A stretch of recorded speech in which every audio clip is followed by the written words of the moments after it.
We got Charlie Kaplan here, VP of Audiomack. Welcome. Good to have you on the podcast. It's great to be here, Dan. Thank you so much for having me on. I've been looking forward to this. Yeah, definitely. And I feel like things are at a really exciting point for you all. You all have this big announcement for supporters, which is a new program that you're all rolling out. But before we get into that, I feel like this has been a big year for Audiomack overall. You've had some big licensing deals that have been announced with the major players, a bunch of new initiatives. How has it been? And what are some of the things that have led to some of the big moves that you've all been able to make this past year? Absolutely. I mean, I'm so glad to be able to talk about the big picture here because, Audiomack has had an unbelievable trajectory recently. As you mentioned, we successfully signed with all three major labels. And so when you come onto Audiomack, you're likely to see, the biggest releases of the day every day. That's a huge deal for a platform like us because Audiomack is not like other streaming services, right? We're not like Apple Music or Spotify in the sense that we started out as a platform where artists upload directly, right? Our catalog always began with this groundswell of artists who saw the platform as the place where they could directly get their fans to engage. And to be able to supplement that now with folks who decide to go through distributors and ultimately folks, the biggest artists in the world, who go through labels means that we have kind of the best of every world. On one hand, we've got an enormous catalog with all this incredible music day in, day out. You open up the trending page of Audiomack and you're going to see the music that you're looking for.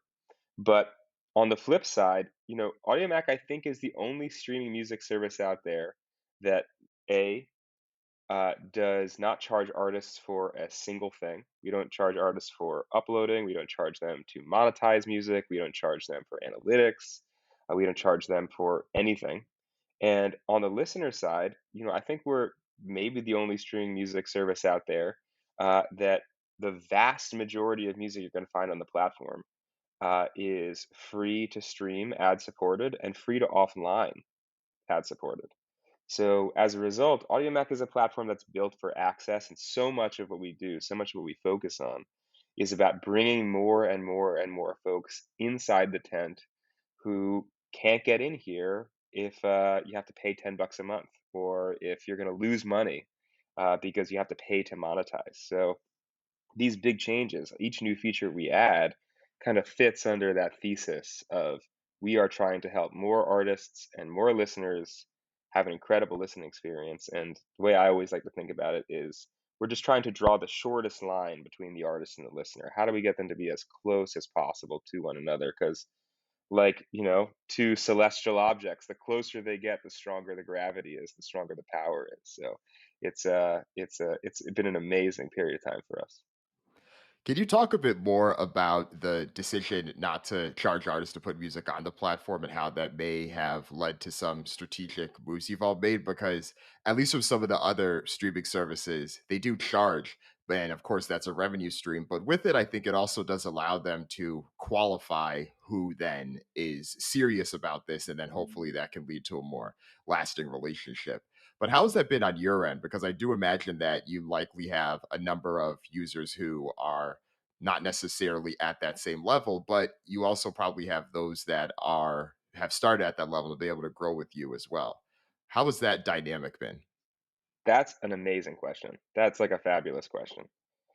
So this goes to like the heart of our beliefs at Audiomack, like about access. So, I got to put everybody in the streaming music industry like on notice very quickly. Like everyone's got to be humbled for a second. Nobody comes to any streaming music service, Spotify or Audiomack or any of them for the streaming music service, right? Everybody comes to Audiomack or any of these other services because of the artist, right? The artist, the music is the attraction on the platform. The best thing that any of us DSPs can do is present the artist in the best possible light to the audience that wants to receive them the best. So Audiomack thinks of ourselves as the tech stack for artists, and we think of artists as our marketing team. Like our growth is totally predicated on artists uploading their music and then getting their fans to listen to music on the platform. And when viewed in that lens, we cannot understand why all these other companies charge artists to upload music or to upload over a certain, uh, you know, number of minutes of music. To us, we look at that and we think these companies are all erecting boundaries to their own growth. They're looking at their artists who are the agent of their growth, the very folks that listeners, look to see value on their platform, and they're creating ways to deter them from doing the exact most valuable thing that they do on the platform, upload music and share it. And so we made a decision really early on that we were not going to erect boundaries to the agents of our growth. And on top of that, there is a much larger group of artists and listeners in the world who can't afford something like a subscription to either listen to music or to upload music than there is who can. And we think that that's like a deeply unfair layout for the world of streaming music. We just think, like, from the standpoint of the size of our opportunity and for just the fairness in the music industry, that there should be no barriers to artists putting up as much music as they want. Not only should folks not be excluded because maybe they don't have the means, right, to afford some sort of a subscription, but they also shouldn't be excluded because they're the folks who get people on our platform. Audiomack is like 90% ad supported. That's how we make all this stuff happen. So the more folks who come to our platform, view ads, buy subscriptions, use the service, the more we grow, the more money we're able to pass on to artists. And, we'll talk about this a bit later, but we're also diversifying the means by which we monetize the revenue streams for artists. The decision making on our part is, that second point you made. What about showing that artists are serious? So we think that we can achieve that evaluation by other means. And the way that we have done that is we say everybody who is uploading their own music, not violating copyright, can upload to the platform. Um, for folks who we want to confer like very special benefits to, so for example, our new song notification, where whenever an artist uploads a song, we then send a push notification to all of their followers, notifying them immediately that an artist they follow has a new song. Those special features are only available to folks who go through our authentication program. Our authentication program is totally free. The only thing that it does is it kind of forces you to prove that you are who you say you are. So I could create an account on Audiomack and call it Cardi B, but if I try to get authenticated, it's going to prove that I'm not Cardi B. That's really important to do because once we demonstrate that an artist is who they say they are, then we can, guarantee a degree of veracity and trust to their fans. And if the fans trust Audiomack and the fans trust the artist, all kinds of other beneficial elements start to come into play. So, you know, summary basically of what I said is number one, we think it's nonsensical to charge artists or to put music on the platform because they're our agent of growth and we are their tech stack. And two, if we want to demonstrate that an artist is serious enough to get our special features, we don't think that that should be an economic boundary. It doesn't serve us, it doesn't serve the artist, and it doesn't serve the listener. I hear that. And I think it does follow this growing trend that I'm hearing from a lot of people about how the whole $10 a month model that has been standard and in many ways has been the backbone of the traditional streaming era is being challenged. It's being challenged by what these services are charging users and subscribers to pay. And it's also being challenged by what the services are charging artists themselves to upload to it. And I imagine that, yes, having an ad supported platform is one part of that. But I also imagine that there's further ways to do this down the road and being able to monetize as well, right? Because if you have the artists that are authenticated, or if you then have, additional value add services that you can offer because of the size of the audience that you have, that can be even more lucrative, especially if you're charging different amounts for things, or you're having some different type of unique experience that's only going to go to a select few. Those select few might be willing to pay a higher amount for that unique thing, but in the long run, that will get you further than trying to charge everyone this blanket $10 or $15 a month subscription to use your service. Absolutely. Absolutely. I mean, you hit the nail right on the head there, which is that, the conversation in streaming music right now is, it's so based around this idea that there is a pot of money that comes from subscription dollars, and that pot of money needs to be divided up more fairly among all of the folks who have an interest in it. So that includes the DSP, it includes, the rights holders, which is like this Rube Goldberg machine of like, it hits the label, it hits like, the publisher, it hits all these folks, and then ultimately at the end of the line, it dribbles down to the artist. And that, as I kind of articulated earlier, you know, if you really think about it, the person who creates the greatest value in this equation is the artist. And yet the artist is in a position where they are, we think, very legitimately and with greater and greater force saying, look, we are not receiving fair value for what we actually create in the system. We're not being compensated fairly. And there's a historical underpinning for this, which is really fascinating, which is that, and this is kind of the way that we think about it in Audiomack, like how we came to the conclusion we came to, which is that, you know, recorded music grew every year from its inception at the beginning of the 20th century up until like 1999. And then Napster happened.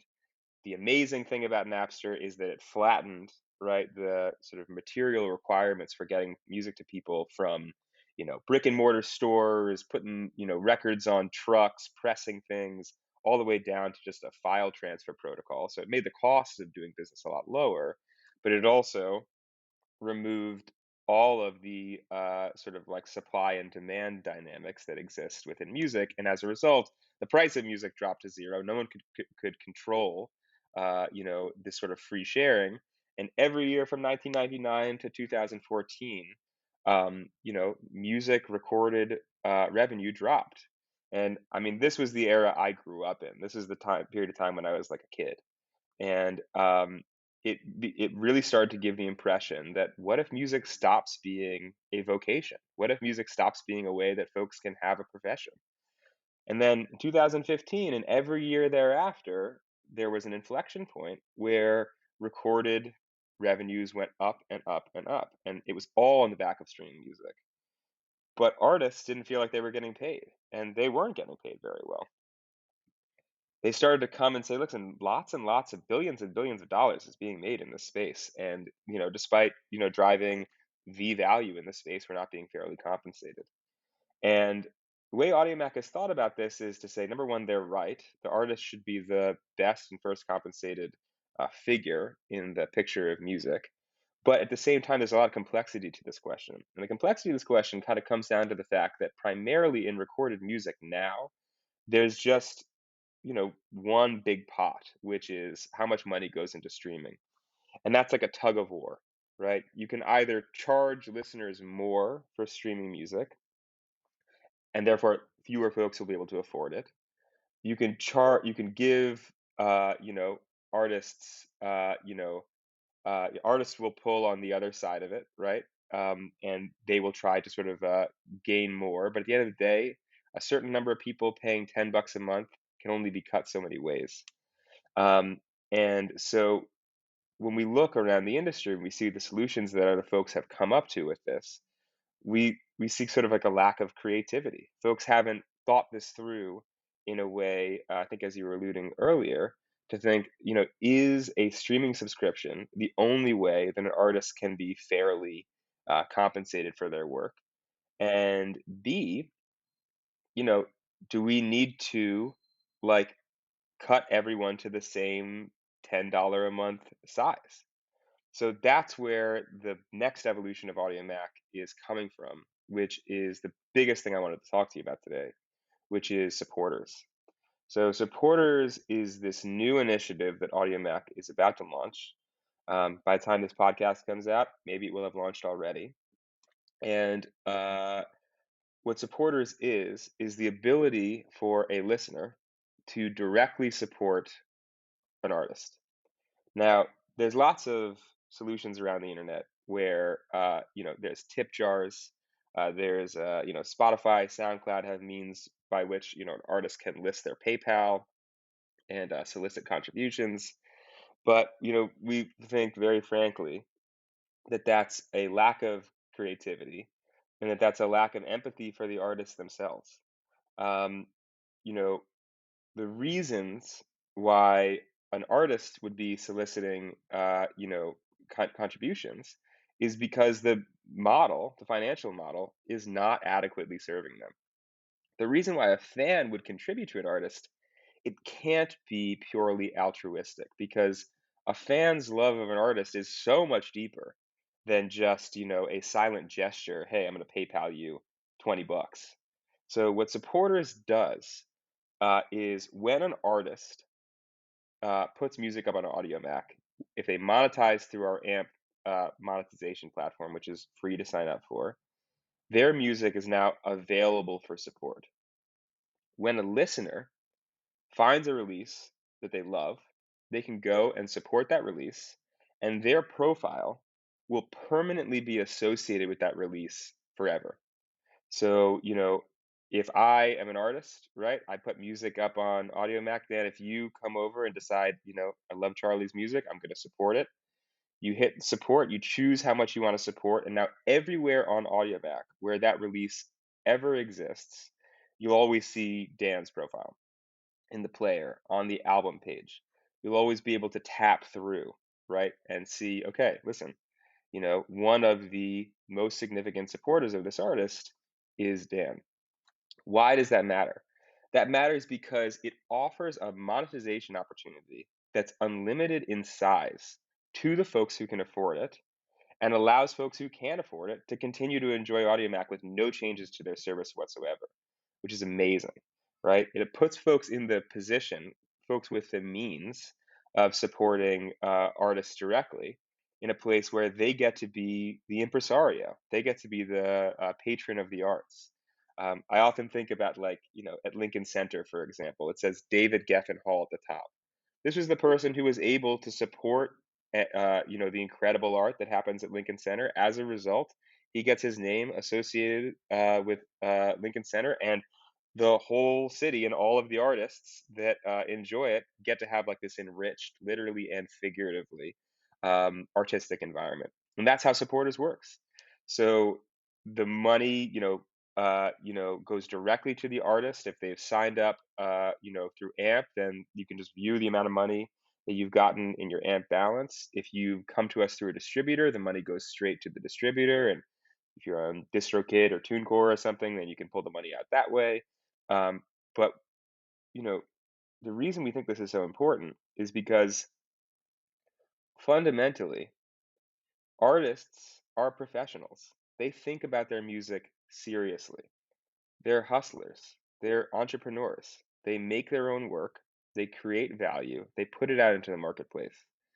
And the only fair, the only like ethical way that we think that we can support such artists, the only way we can think of our what we do as not exploitation but enablement of their careers, is to continually look for means by which they can build those careers.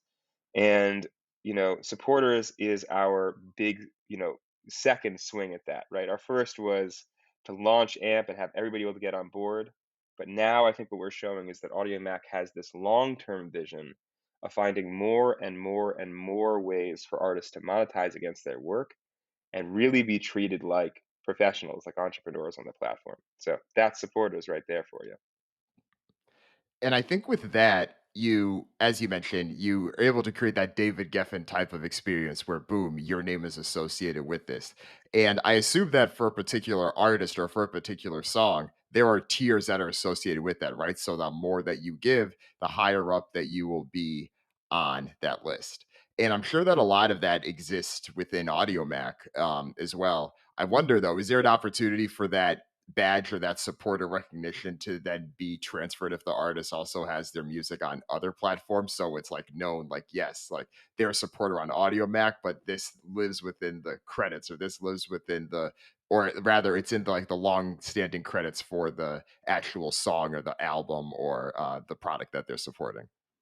I mean, Dan, you're seeing the future here. You're totally plugged into what we're doing. I mean, the point, right, for the listener is to create an association with the work. Now, the artist has a job here too, right? I mean, they have to make music that their fans love, that represent them. But with this new incentive built in, they can offer special benefits to their supporters, right? The subset of folks who have put their money aside, extra money aside to support you, they are a really special group of people. And the artist, you know, through Audiomack is going to have the power to confirm special benefits onto those fans. So once fans support or supporters support artists on Audiomack, we have built a messaging feature where you can target folks specifically who have supported you and who have supported you for different projects at different levels of support. $2, $5, $250. And you can send just subsets of groups specific messages. You can notify them that you have a pre-sale that only they can get access to. You can notify them, ahead of time of a promo link, right, of music that's going to come out in a month, but you're giving access to them to hear it first. And you could do exactly what you're talking about, which is you could say, look, folks who support me on Audiomack, I want to put them in the credits for my work. I want to put them in the thank you section for my album. I want to make sure that they're acknowledged. You know, when I said earlier that we want to treat artists like professionals, we want to treat them like entrepreneurs, people who are deserving of compensation for the value that they create. Part of what that means is giving them a toolkit that is just as powerful as the toolkit that big tech companies like us get to use. And we're not so big, but we've seen what it can be like. So what does that mean? That means building out tools that allow them to be the agents of their own fortune. So Audiomack can be the platform where folks pay for access to the special things that you can give them. And then these artists are free to run as hard and as fast as they're comfortable running. And what that really means is that if you want to do the precise sorts of benefits that you're describing, you know, um, attributing your success to the folks who financially supported you, we've built the tools for that. And users of Audioback should expect that quarter to quarter, year over year, we are going to add more and more and more ways to engage your audience, to get music and other benefits to them, and to monetize, to build your career in a way that's sustainable and rewarding for you. Mm. And a lot of the movement here reminds me so much of what I'm hearing as well, with people talking about what's possible with tokens and other opportunities as well, where no, your support also gives you the opportunity to get some special VIP access. You get this type of unique thing that the rest of the listening public who are fans of my music aren't necessarily going to get. It doesn't exist in a token or that type of opportunity, but I think you're still offering a lot of those same opportunities for fans and artists to have that connection. I imagine that eventually that could be a further evolution of this, especially given where things are going in terms of the ownership for music rights, especially since so many of the artists you serve are independent artists. I could see them, especially if the people who are contributing at some top level want to also be involved with bankrolling the artist, and then hopefully that could have them have some stake in a particular song or something like that. I mean, this is why I love working in product. This is why I love working for Audiomack, because you start getting into this, oh, if I do this, then I could do this. And if I do that, then I can do that. So, you know, if you can support a project that exists, in the future, could there be like a crowdfunding function for releases that aren't even out yet? What about like, crypto tokens? Would it be possible to turn these badges within Audiomack into, one of one minted tokens? What about, the ability to, at some point in the future, have a business relationship with your biggest supporters where their investment in you actually has something to do with the earnings of your work. You know, who knows which of these avenues we could pursue? But I think once you open the Pandora's box of, if we commit to building more means to monetize on the behalf of artists, if we just accept that premise, which for some reason it feels like all the other folks in music haven't even taken seriously, if you accept the idea that building the artist's fortunes is building our fortunes, we're their tech stack, they're our marketing team, you know, it starts to seem like, you're riding a rocket ship, through music. And that's where our creativity, that's where our resources, that's where our focus is going. Is, again, drawing the shortest line between the artist and the listener. Support's an amazing way to do that. It lets the artist, you know, directly connect with their fans, the fans who have contributed the most to them, and it literally gives the listener visible association with their favorite artist's work. It's amazing. So it's opening huge new doors for us that we just kind of, ideas are flowing out from, every day. It's an exciting time. And I know it's an exciting time for the whole industry, just given how so many music platforms as well are tapping into what some other companies are doing with these broader creator economy shifts, right? People want to have monetization platforms. They want to create tools to, as you mentioned, make that gap between an artist or creator and the audience as small as it can be. And I have to imagine that as great as the work that you're doing as well, you're also looking at, you mentioned some of your competitors earlier and some of the things that they're starting to offer. And I imagine that artists likely want to try to bring their audience to one of those places, or they try to minimize the amount of spread just for the ease of managing it all. So for you all, when you're talking to artists, what is that pitch? What do you Mm, say to get them to be like, no, Audiomack is a place that you want to build that stronger fan connection, even though some of the other streaming platforms or some of the other competitors have similar type things that they either have or may be rolling out? that's a great question. The first thing I'll tell you is when I joined Audiomack in maybe 2018, summer of 2018, we had a few million monthly active users. And now we've got well over 20 million monthly active users. So, what I've witnessed in this period of time has been an unbelievable proof that what we're building is resonating deeply with listeners, resonating deeply with artists. And the thing that I really attribute that to is precisely the kind of pitch that you're asking about, which is, how do we go to an artist? We could talk about listeners separately, but let's just talk about artists for the sake of the question, and tell them, listen, this is the place where you want to build your career. I think a huge part of why that is so salient is the demonstration that we have their best interests in mind, and that we're not some troll under a bridge that's trying to charge them for the very efforts that is making the DSP itself succeed. So, our very firm commitment to the fact that, like, you know, if you want to monetize on Audiomack, the idea that you would charge artists to monetize, on a service, virtually any amount, given the size of what streaming payouts are and the long tail of artists, services that charge to put music up, those artists always end up in the red. They always lose money on that deal. Because the fact of the matter is, it's really hard to get enough money in just through, slicing up that pot of streaming to justify the costs of distribution. So first off, we were like, there's just no way that we are going to charge artists to put music up on the platform, and we're not going to charge them to monetize. Number one, because we think it's incredibly unfair that they would, by and large, artists don't make their money back on that deal. But number two, it's a bit disingenuous to, derive all of your value as a platform from an artist going out into the world and sharing your links and then charge them for doing so. I think artists really feel that the way that we have designed our business model is to enable them, is to give them power and strength, to make them feel like, listen, Audiomack is a platform that is specifically built for me to improve my career fortunes. As an artist, I show up there and they ask me for nothing but to get out into the world and succeed.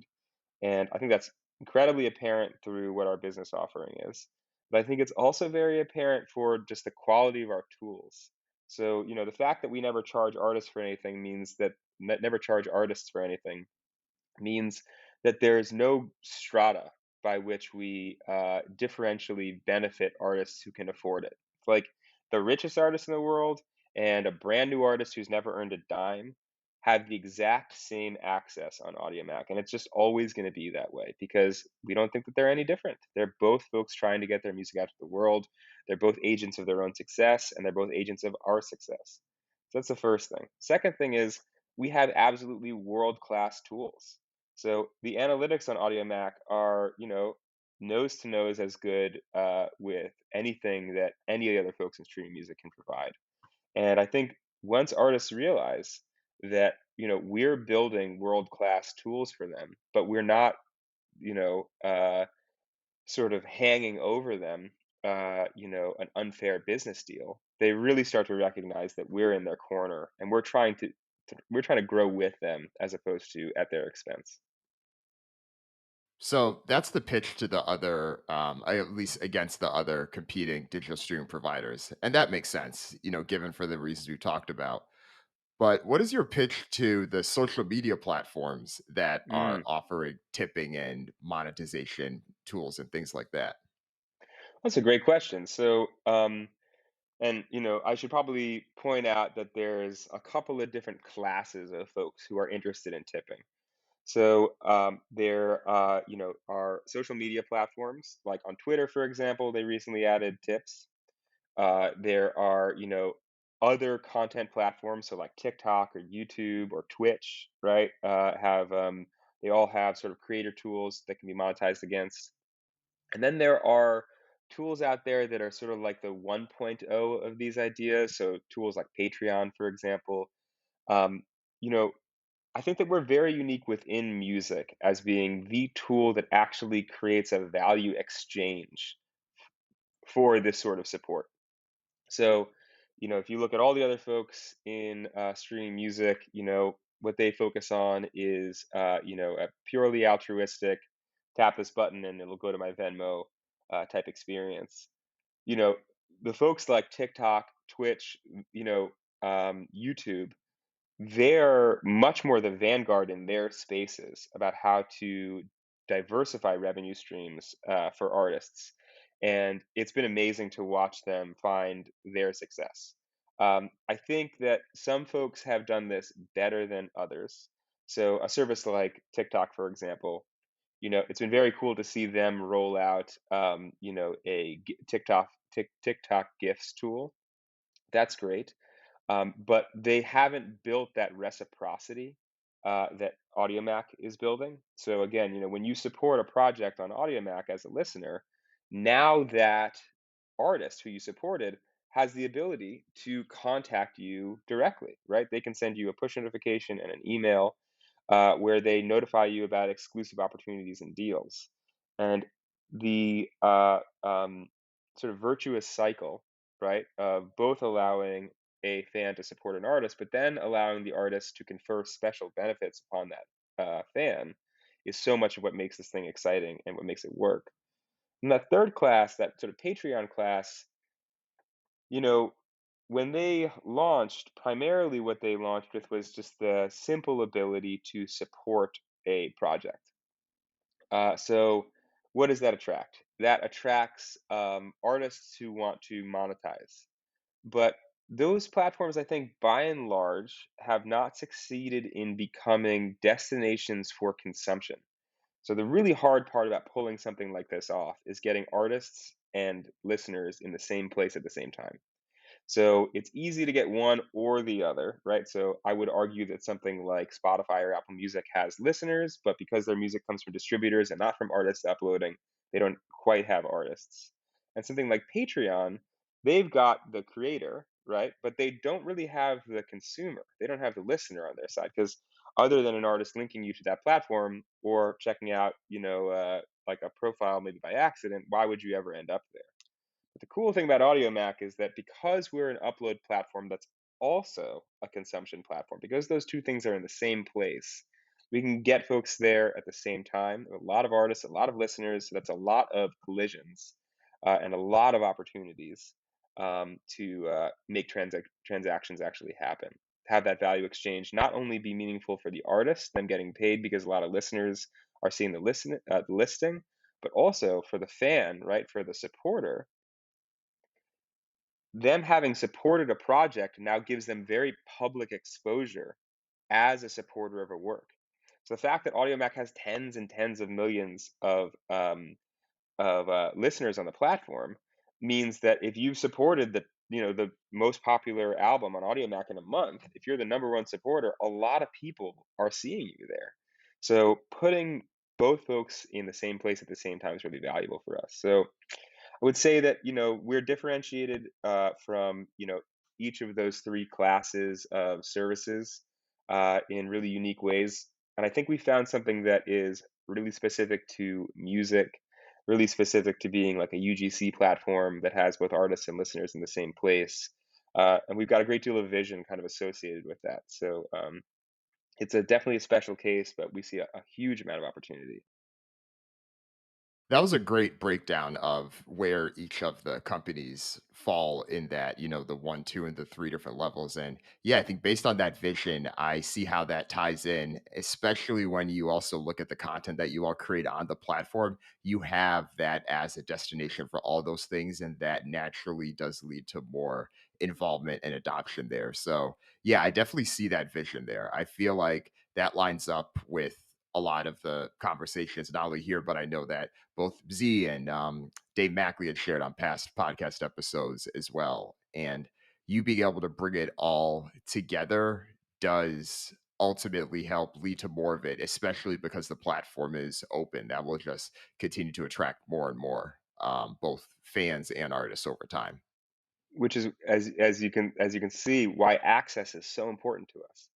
Because if we make it harder for listeners or artists to connect on this platform, if we put a single thing in their way, that's a missed opportunity for us. That's a missed opportunity for the artists, right, to increase the sort of value exchange for their work. It's a missed opportunity for a listener, right, to connect with music they want and to create a visible, meaningful association with it.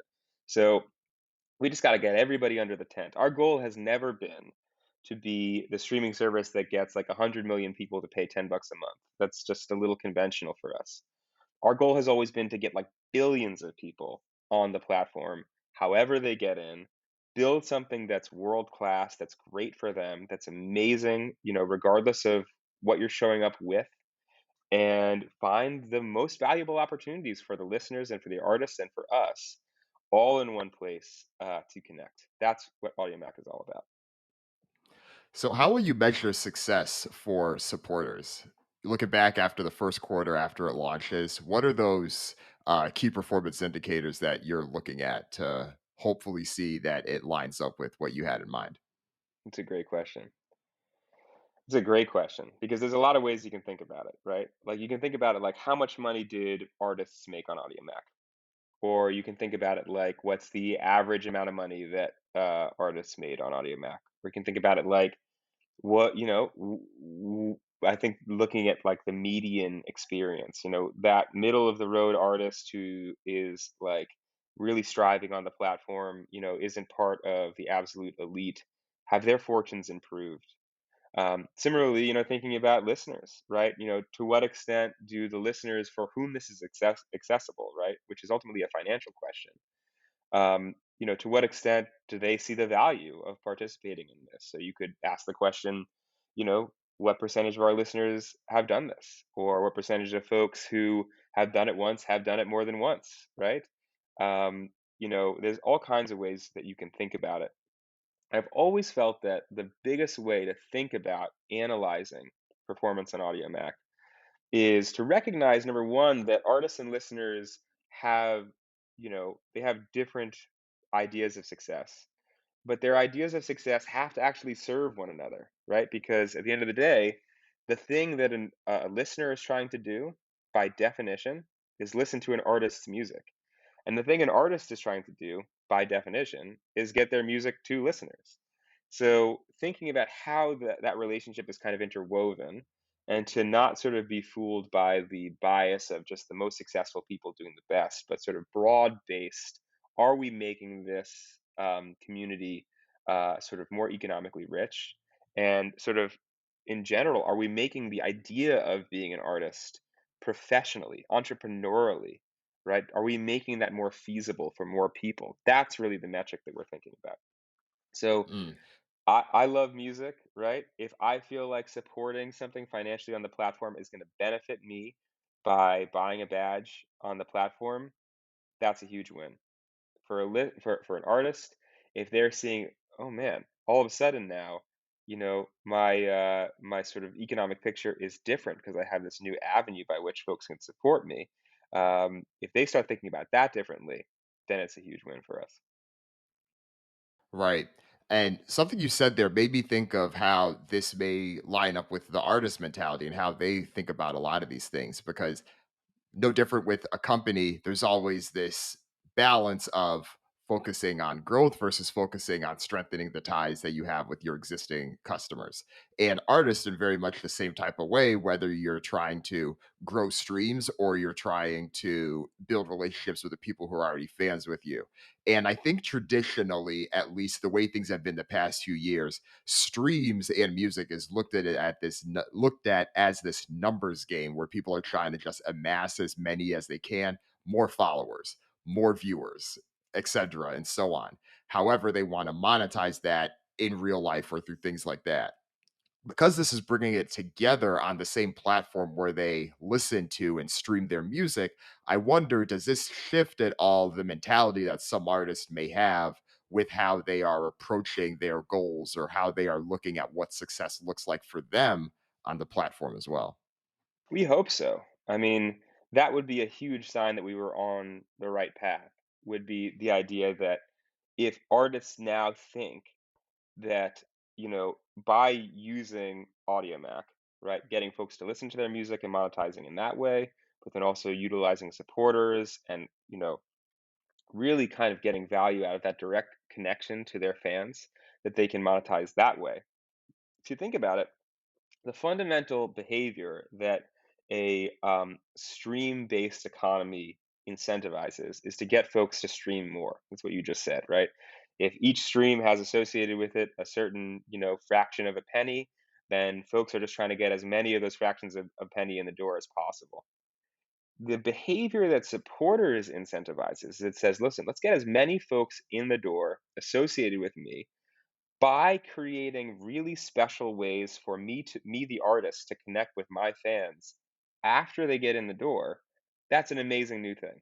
What that means is now the artist is thinking about, listen, if I think of more and more valuable ways for me to connect with my fans, right, for me to create special opportunities for them, to communicate with them, to get them music early, to get them into my concerts, to build up our relationship, all of a sudden now the fundamental new thing that an artist is trying to do is to connect more closely with their fans, right? Bring them closer, create more opportunities for them to get value out of the relationship.